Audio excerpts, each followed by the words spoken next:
Health film series presented by Milwaukee Film and Froedtert in the Medical College of Wisconsin. My name is Dante McFadden, and I'm the Community Programming and Education Coordinator for Black Lens.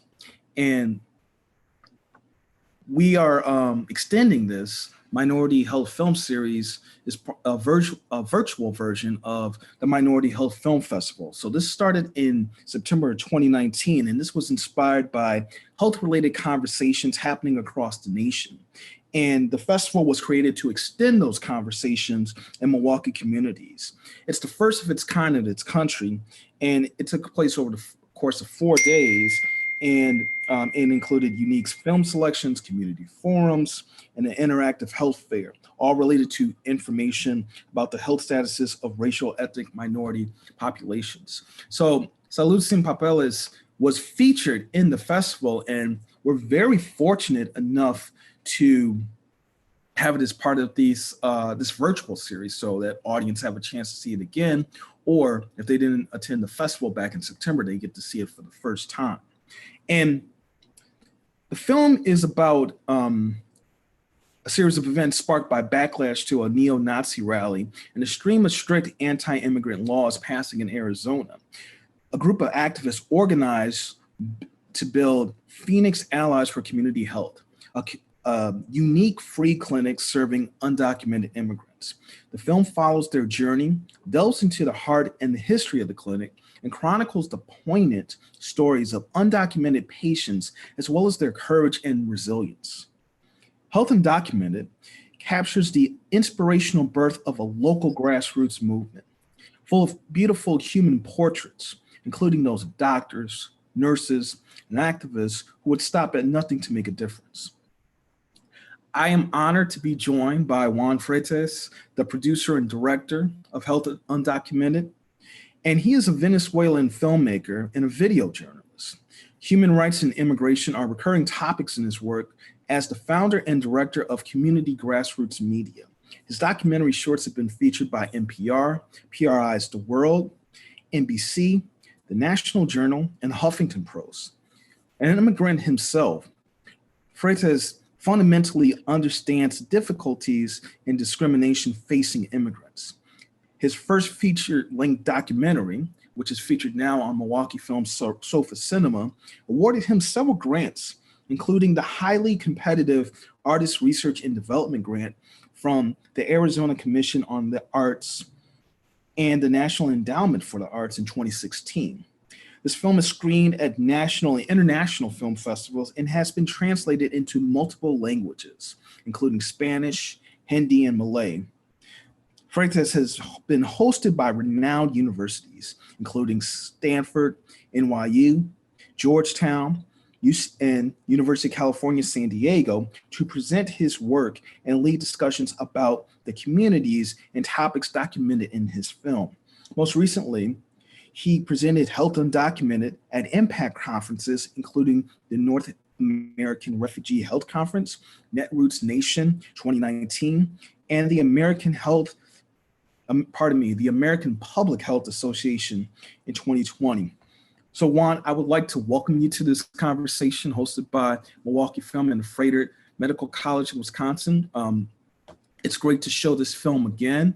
And first and foremost, I just want to ask, how have you been doing?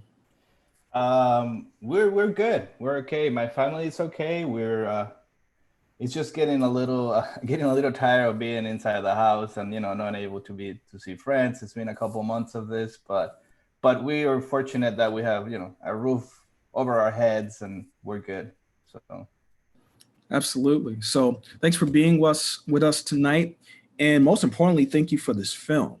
And I'd like to begin by asking you how the organization that you focus on the film, as well as the people that they're serving, how did Phoenix Allies for Community Health come to your attention?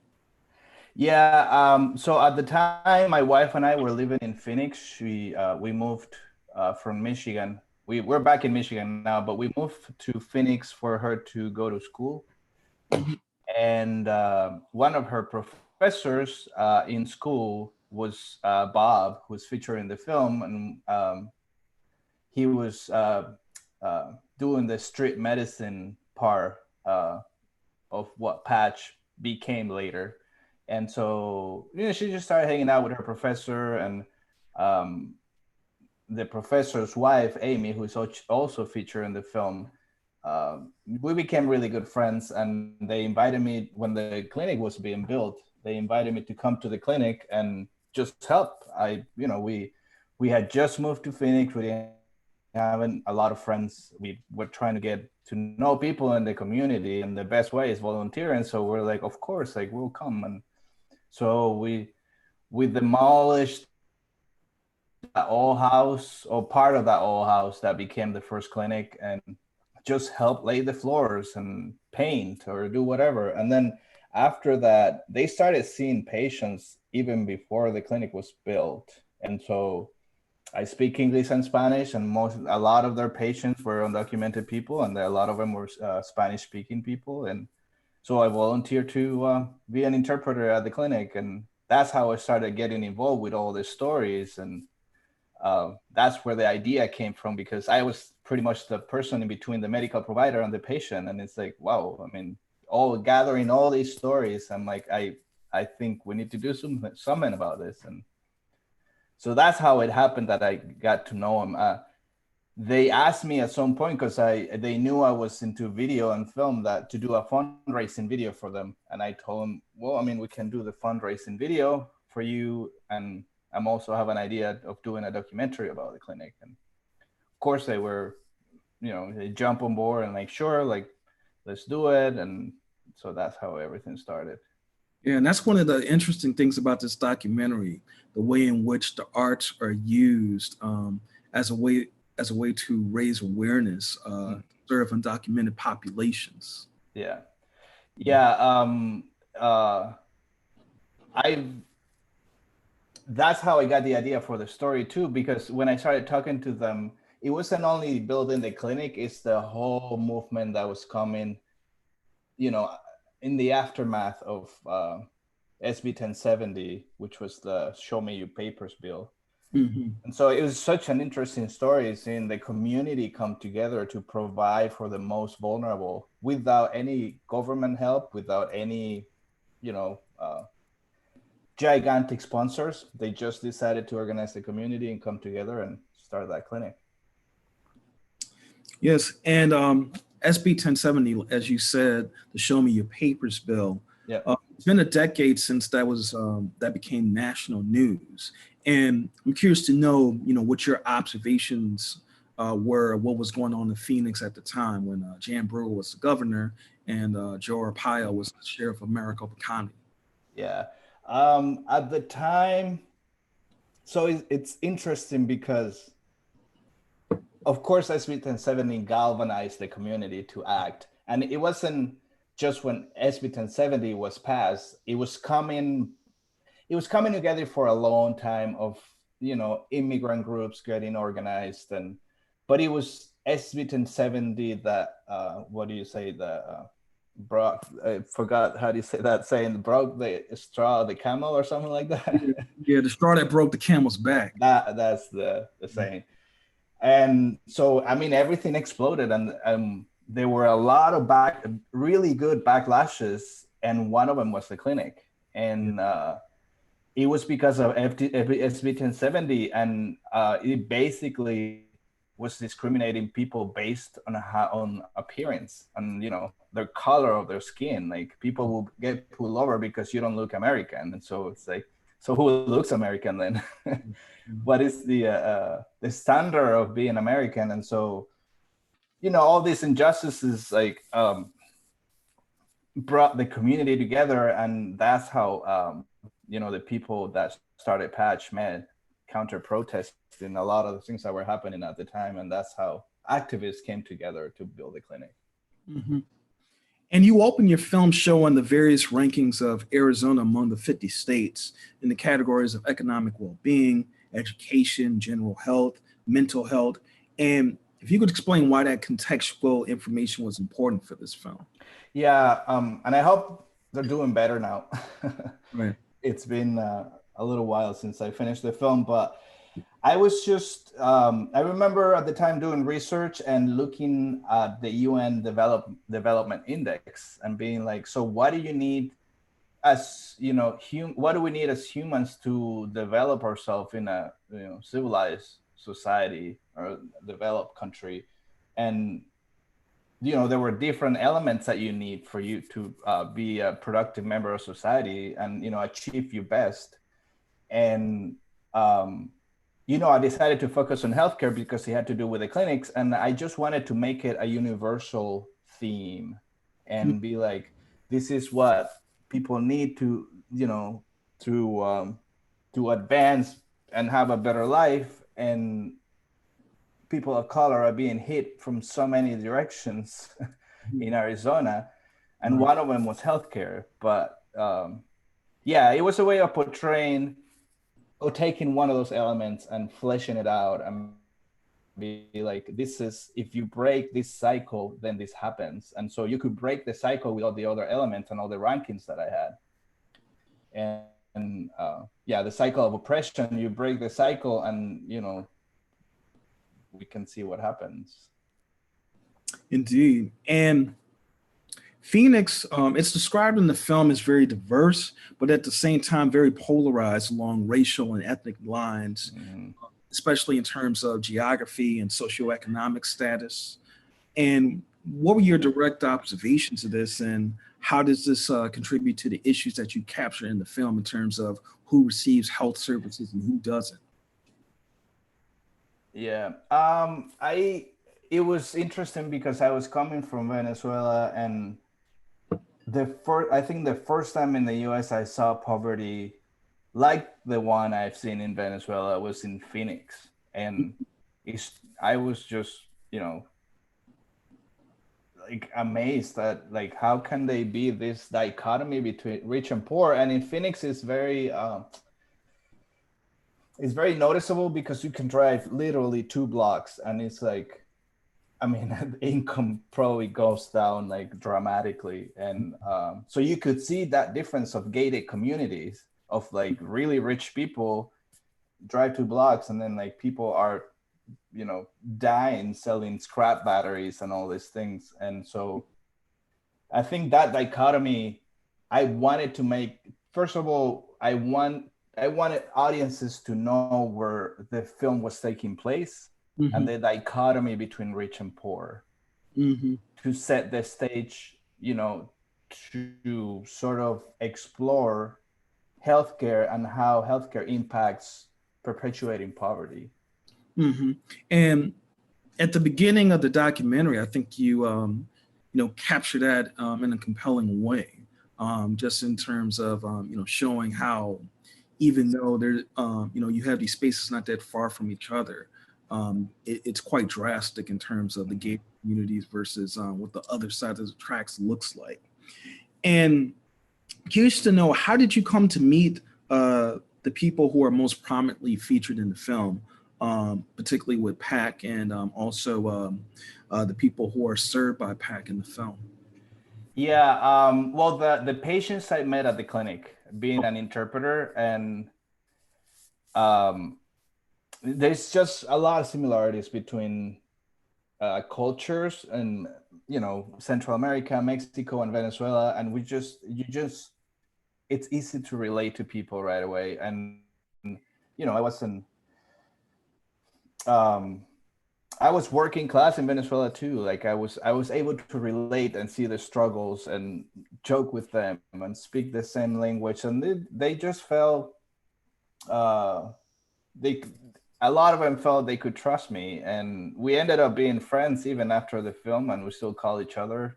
And that's how I met the patients, and they were willing to open their houses even though they were very afraid of something happening with especially with Joe Arpaio and everything that was happening in Phoenix. But they trusted me enough to open their houses to me to come with my camera. And then the guys who organized and built the clinic, Bob and Amy, was through my wife in school. And then I met Jason, and just right away we became really good friends, and we both had similar ideas of helping the community and just getting involved with the community and making things better for the community. And one of my ways was storytelling and, amplifying what they were doing, and he was completely on board with that.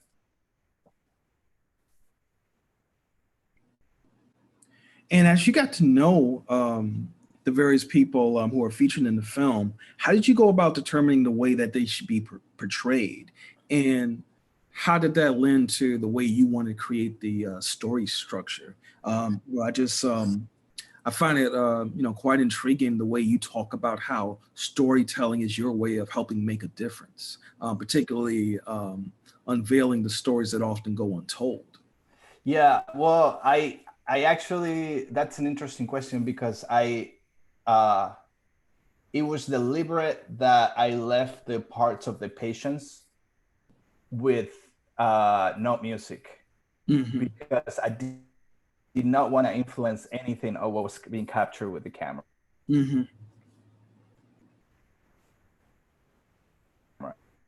I was in the US, and I was just like, oh my God, like this needs to be raw like it is and show people what's happening. I won't say names, but the gentleman that was on the couch dying of diabetes, that no one will care about him. And it was, if he hadn't found, about past through the pastor and the church or his friends, like that's how he got it. Like he would have died on the couch. And it's like, what happened to human rights and, the human spirit of helping other people? And so that's how I decided to, present the stories. And it was, again, deliberately trying to put a human face on an issue that is very controversial in the US, because healthcare seems to be very controversial. Just to put a human face on that. It was, these people are human. They breathe, they have kids, they want to achieve the best for their families. They're entrepreneurial, like the ladies building the piñatas, and, so that's what I was trying to do. I think if you see people as your neighbor, you might start reflecting and be like, this is my neighbor. This is not the other. Yeah. And I think, with these stories that you capture, particularly, the gentleman with diabetes who suffered from a stroke, and he's trying to be rehabilitated. You're not only showing how this health, these health services are benefiting him. You're also showing how it's benefiting his family as well. Yeah. And I think that's one of the important things that you capture in this film, in terms of providing health services, or how the absence of health services has a reverberating effect, not just on the person who needs that treatment, but also how the family responds as well.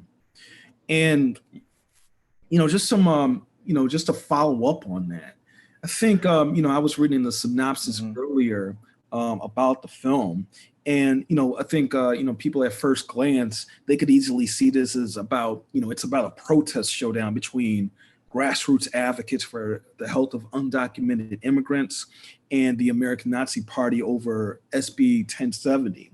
But this is only a portion of the film. What's key to the story is learning about the people that the clinic serves. And, I think, you make the observation of how you made, well, not the observation, but you made the deliberate choice to not supplement those stories, with music. And, I'm just curious to, know more about, how did you want to frame these stories about the people that the clinic were serving, in addition to that? Yeah. It's funny. Well, just to add to what you were saying, one of the main things that I wanted to convey in the film is that, so, that gentleman that had a stroke, he was the head of the family. So you're not just impacting one individual, you're impacting the whole family, because then the breadwinner can provide for their family. And so it really impacts the fabric of society if you look, if you put it in perspective. And so that was also deliberate, trying to show that it's not only one individual, you're impacting the whole family. It's the same as when you deport, an undocumented immigrant, and you deport the parent, like the kid States with no parent here. And so the system has to absorb that. But anyway, about the story, it was just, I think little by little it came together because I knew I wanted to tell the story of the patients, but I, again, deliberately wanted to keep people engaged, to tell them these raw stories about the patients. And one of the ways that I try to keep audiences engaged, I, like, it came together with the story of the clinic. It was really interesting that counter protesting hate, these people came together and, organizing the community and all this and fundraising. They build long-lasting infrastructure that's helping the most vulnerable in Phoenix. And might sound that those things are not related, but they were related with the story of the clinic. And so that's why I started to tell the story that way. Yeah. And, something that I also take away from the film is, I think not that I think, I see dead on how you confront the myth of how undocumented immigrants, once they recover from whatever health ailments they have, they very much want to work, and they not only, seek jobs and work diligently. In some cases, they start their own businesses, and by doing that, not only are they supporting their families, they're also contributing to the economy. So, that compels me to ask the question: is it fair to say that your film is a counter narrative? My film is what? I'm sorry. A counter narrative to how the dominant portrayal of undocumented immigrants in dominant media, whether it's in the United States or other parts of the world. Yeah, I think so. I mean, I remember the ladies with the piñatas. Like we became really good friends, and I say the ladies because I don't want to say their names, but yes, they would just, I mean, they would do whatever it took to, like, they bought a house. They, okay, like, Joe Arpaio is hunting us outside. We can't go to work. Then we'll start our own business. And they had like landscaping business. I remember because I know a little bit about graphic design. They asked me for help to get business cards, and I was like, sure, I can help you with a business card. And it wasn't, I just looked at a template online and helped them, but they didn't know how to make a business card. And so I make the business cards for them, and I was going to give it to them. They always pay me for everything. Like, we don't want anything for free. We want to earn our living, and we want to be given permission to earn our living. And so I don't know if that answered the question, but that's one of the things that I experienced. Yeah. I think it very much does, because I think, as a filmmaker, it also, gives some insights how, not only how you're, presenting the story, but also how you're involved in, many people's lives as well. And, that's something that, I find fascinating about this conversation thus far, just in terms of, how you were immersed in this as a volunteer, getting to know the community and also getting to know people who were trying to do good in the community. And, how, with your background as a filmmaker, how you were compelled to present this story. Yeah. Definitely. And, I think it's also consistent with another observation that I made. I just took away this reoccurring theme about, putting good energy in the world. When you put it out into the world in the interest of saving lives, that energy is reciprocated. And, just in regards to, not only, just being, with PAC being these street medics, but also building the clinic as well.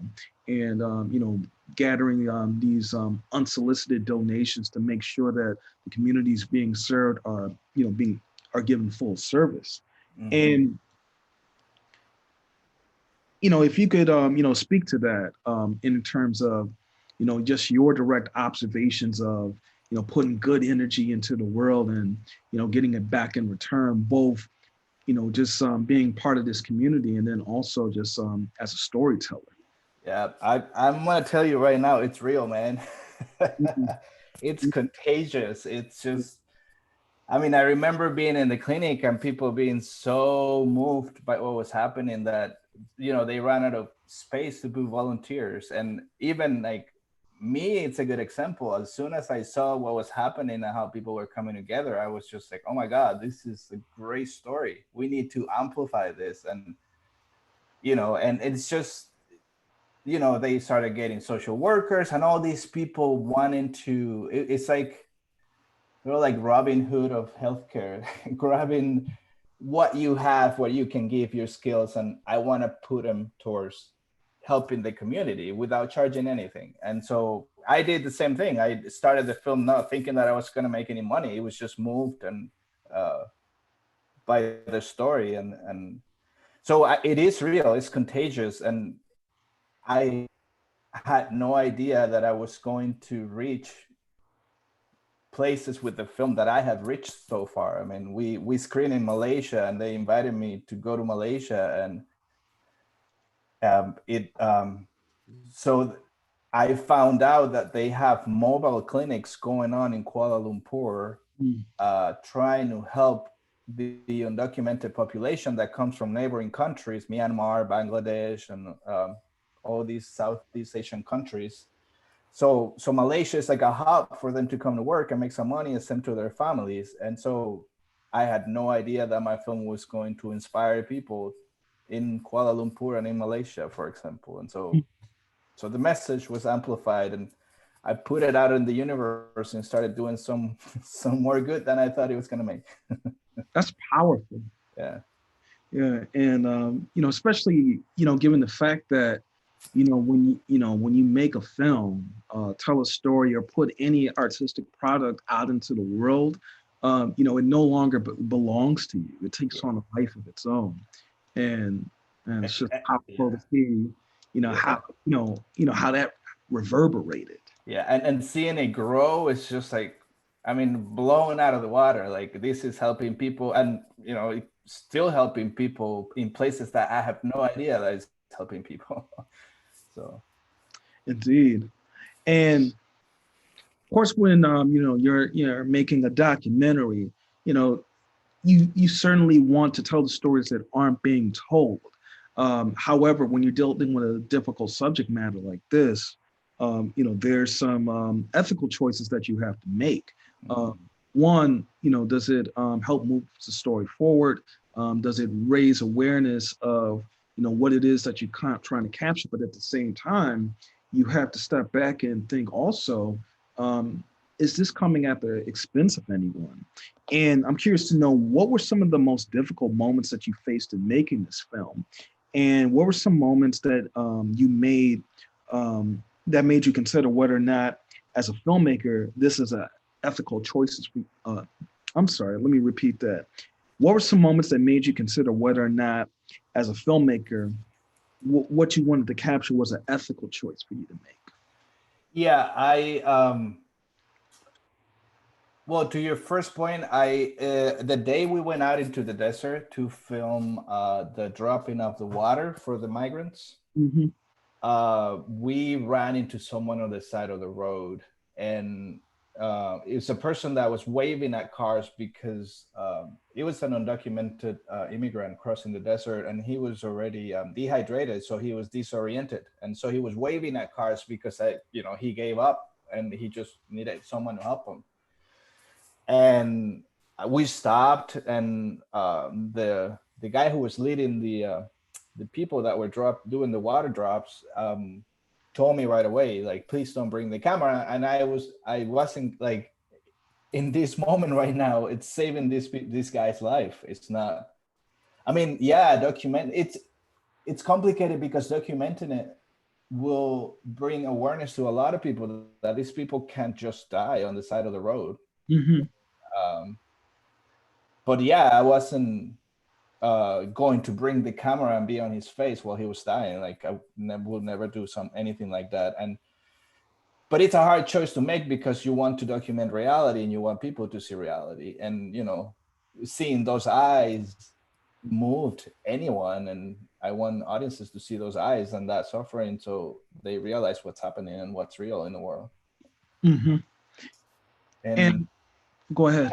and difficult moments in the film, has tons of them, because this Mm. was a micro budget film. We didn't have a lot of money, and I was talking to another filmmaker at a film festival. I think it was in San Diego, and the guy told me, and I was just like, "Oh, this is so true." He said, "When you're an independent filmmaker, you have to be ready to pull out your film from the jaws of defeat every month." Mm. And yeah, it was just people losing interest, like the people that were working with you, because I was working with a lot of volunteers. I had 3 people really working on the film, and then the rest of the people were volunteers, and people just losing interest, people dropping the film, and you having to pick it up, put the pieces together again, and Mm-hmm. yeah. And but I mean, yeah, and that was mostly it, but it was a struggle to get it out, but I'm happy to that I got out. I'm happy that you did put it out. And for the audience who is watching this conversation, at any point, if you have any questions for Ron Froedtert, the producer and director of Salud Sin Papeles, please send them our way, and we'll make sure that they're included in the conversation. And what that story that you just shared about wanting to document someone just to make aware the struggle, and ultimately decide not to capture it. It makes me think of another film that we featured in the Milwaukee Film Minority Held Film Series called Mossville. It took place in a town in Louisiana. About this community. People had to vacate because they were in a large petroleum area. It was an area that's called Cancer Alley.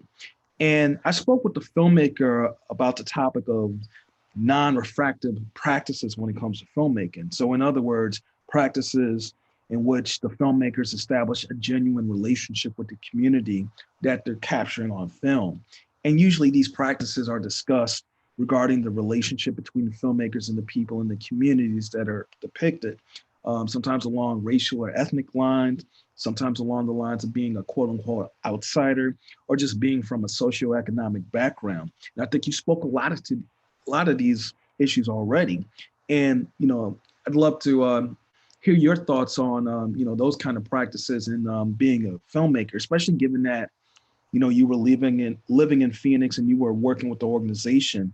It doesn't apply to you as much, but what can you say about the importance of non-refractive practices as a storyteller?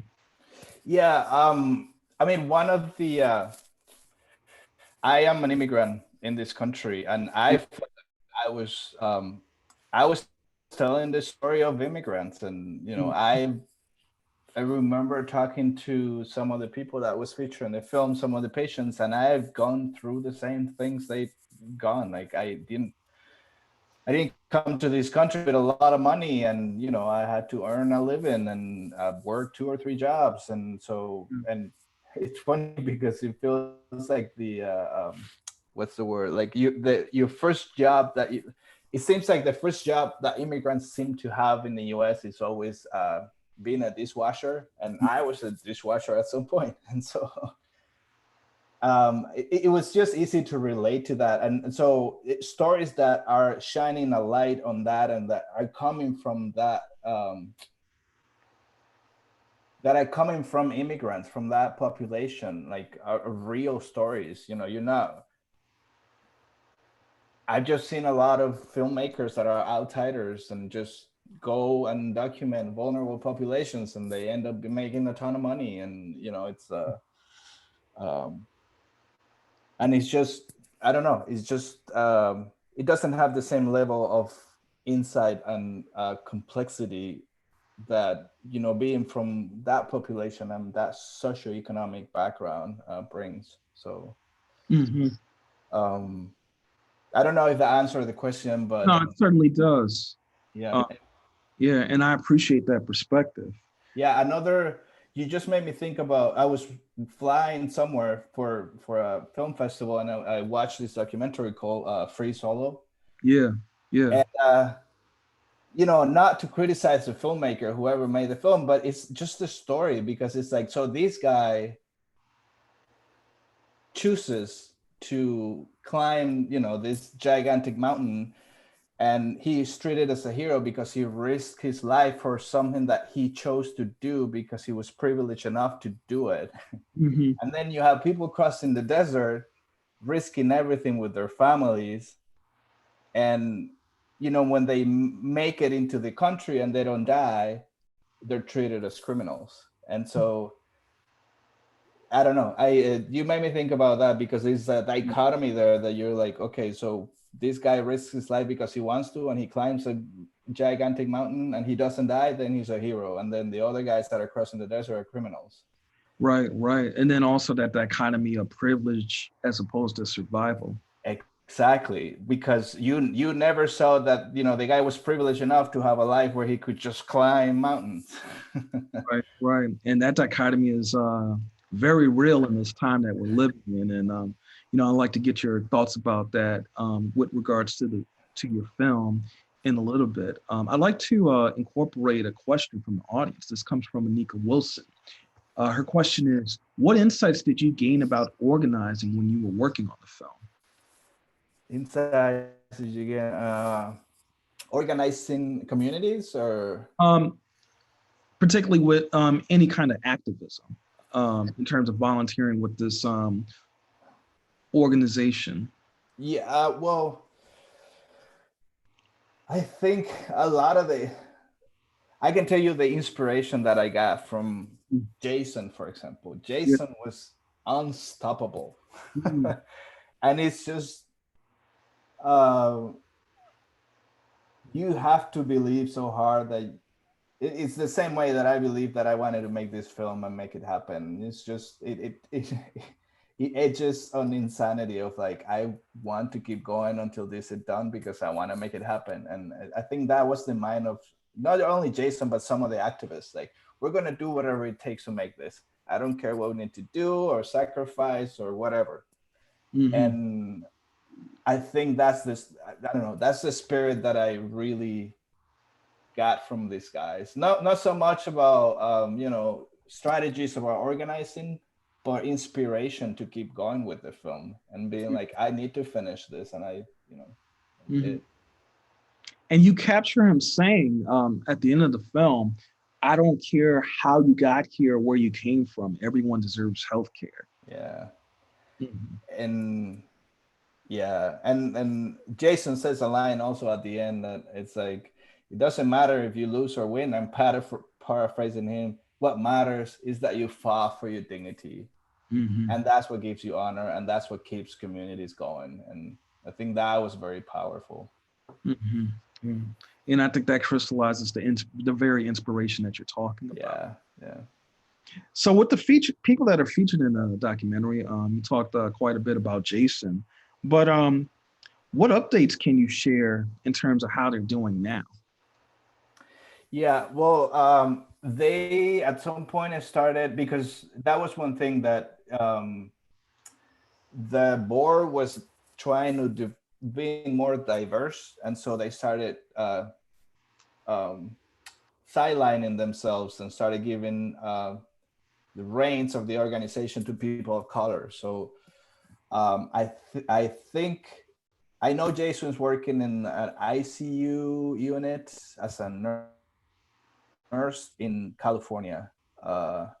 Dealing with COVID-19 patients, because I follow him on Facebook, and he keeps updating people and to take care of yourself and giving people instructions about how to take care of themselves and if you ended in the hospital and all these things. And so Jason, I think he was the president of Patch, but I don't think he is anymore. He's just working as an ICU nurse, and he gave his spot to a person of color, a Patch, to keep going.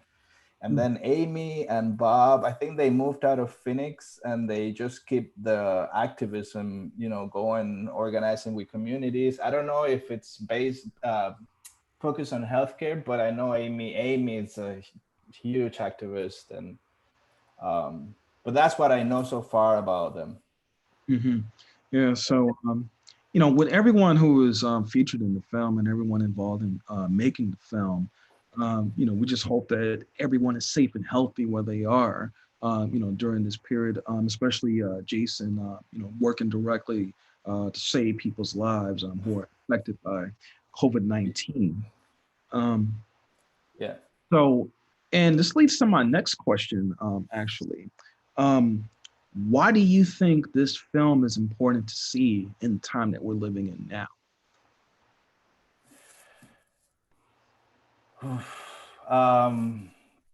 Because I hope, so this is my hope. I hope people realize that, and that people are just not saying that we're all in this together. We are all in this together. And this is not isolated incidents. Like right now with the pandemic going on, it's like, well, we need to take care of homeless people, because if we don't take care of homeless people, they can, of course, it's kind of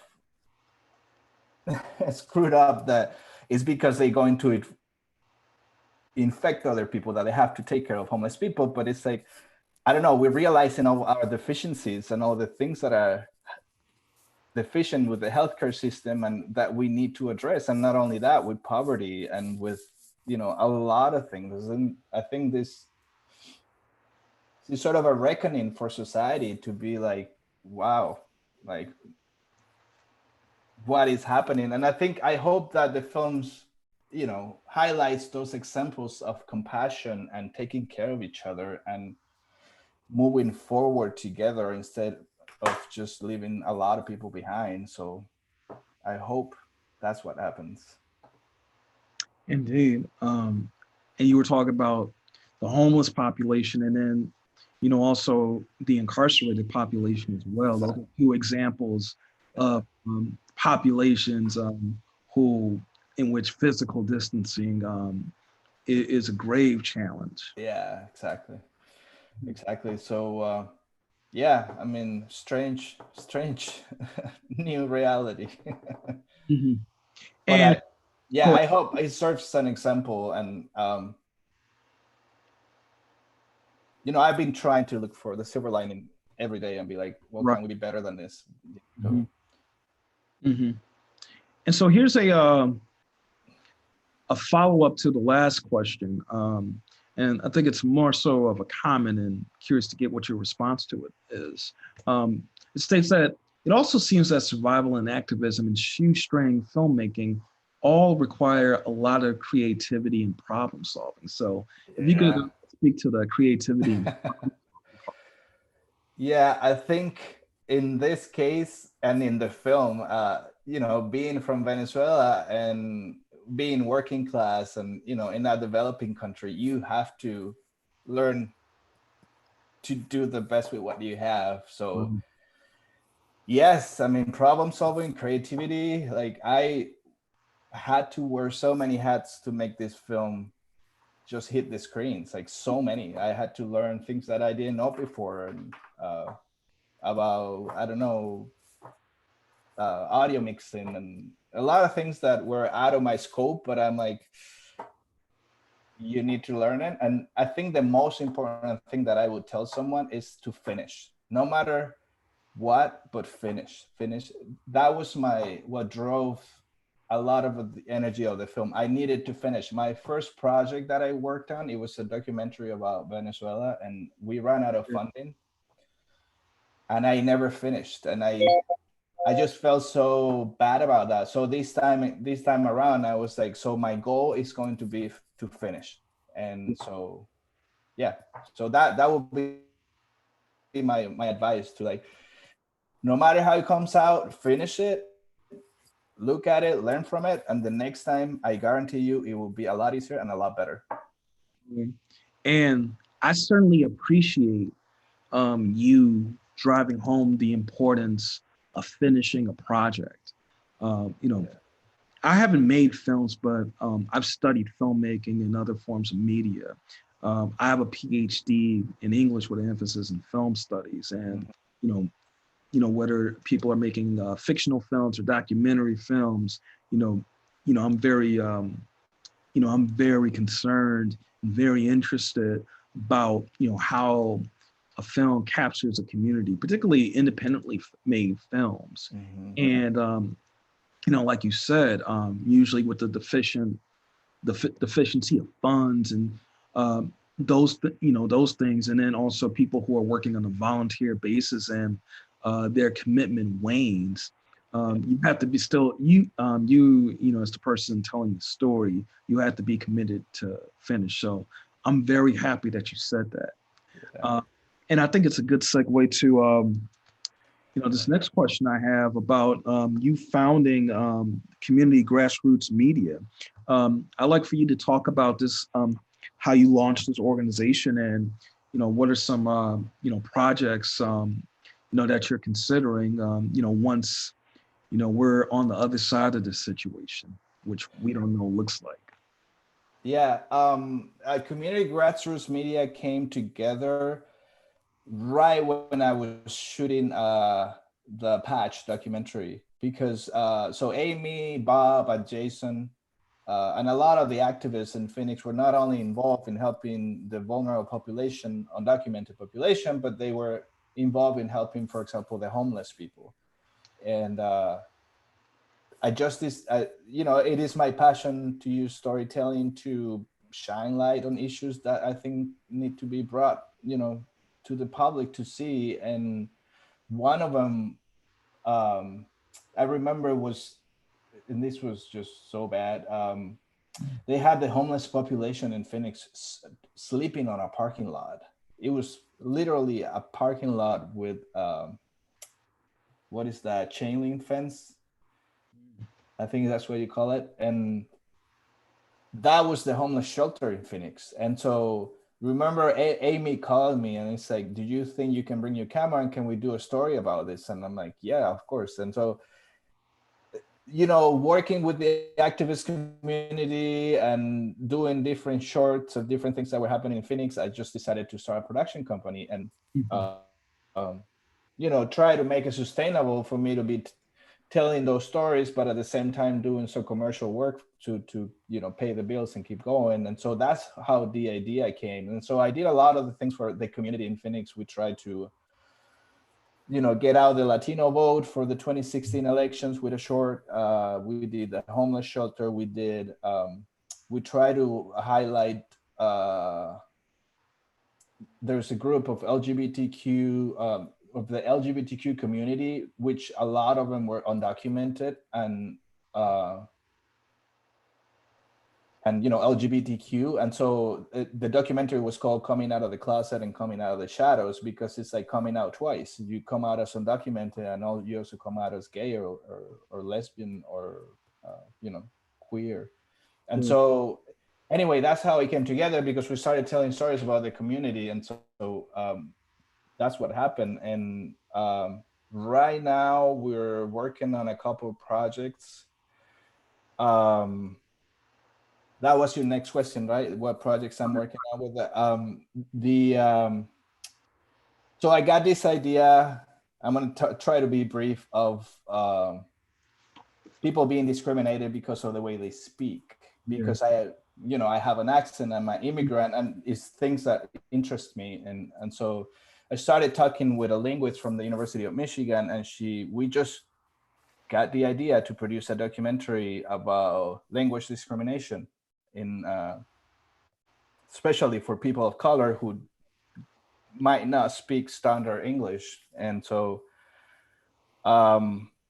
we just started bouncing ideas of each other, and then we got an amazing producer that's working with us right now, and we got so much content that we decided to turn it into a docu-series where we're going to be exploring language in general, sort of stepping back and looking at language that is something that we use every day, but we don't even think about it, and how language influences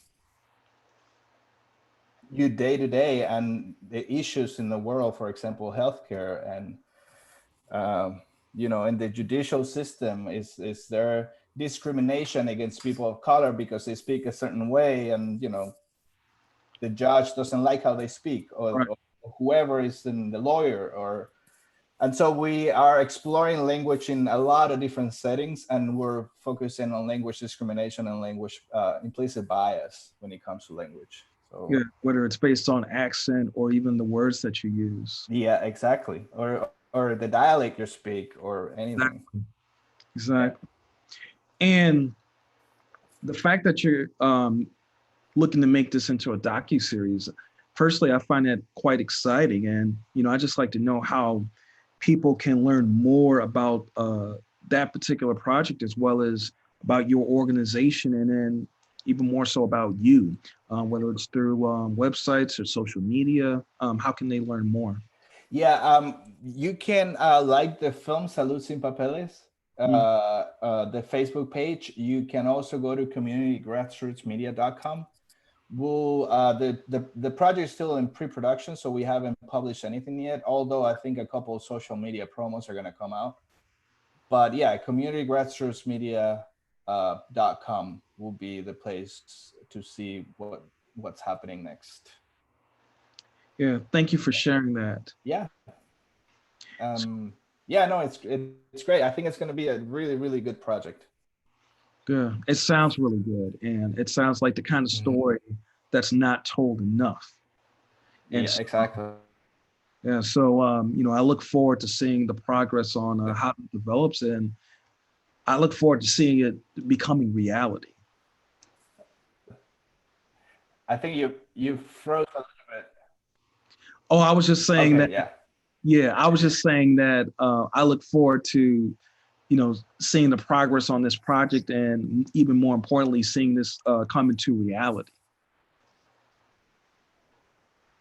Yep. Thank you. Thank you very much. Absolutely. Thank you, Juan Freitas, producer, director, among many things, of Health Undocumented, Salud Sin Papeles. It is available on Milwaukee Film, Sofa Cinema through May 24th. Please go to mkefilm.org to watch the film. And I also want to make a special acknowledgement to Yvette Martin. She is the programmer for Cine Sin Fronteras. It's a program within Milwaukee Film that focuses on showcasing films throughout the Latinx diaspora. Since we spent some time talking about COVID-19, uh, she is part of an organization called Ayuda Mutua MKE, and it is about providing help, whether it's personal hygiene projects, whether it's providing food to communities on the south side of Milwaukee, particularly Spanish-speaking communities. And it's the organization's called Ayuda, AYUDA, Mutua, MUTUA, MKE. I'll repeat that again. I'm sorry, AYUDA, MUTUA, MKE. Google it and find out more about what this organization is doing, and even more so, finding ways that you can contribute to it. So thank you, Yvette, for the work you're doing in this community and for the work that you do for Milwaukee Film. Juan, thank you once again for making this film, and for letting people know how they can continue to follow what you're doing. Okay. Thank you very much for having me, guys, and for featuring the film. Absolutely. And thank you all for tuning in to Milwaukee Film's YouTube channel for this conversation. Once again, Salud Sin Papeles, Health Undocumented is available through Sofa Cinema, mkefilm.org, and that's where you can find more updates about films that are being shown, and even more films that are coming up as part of the Minority Health Film Series, sponsored by Milwaukee Film and Froedtert and the Medical College of Wisconsin. Thank you all for tuning in. Stay safe and stay healthy.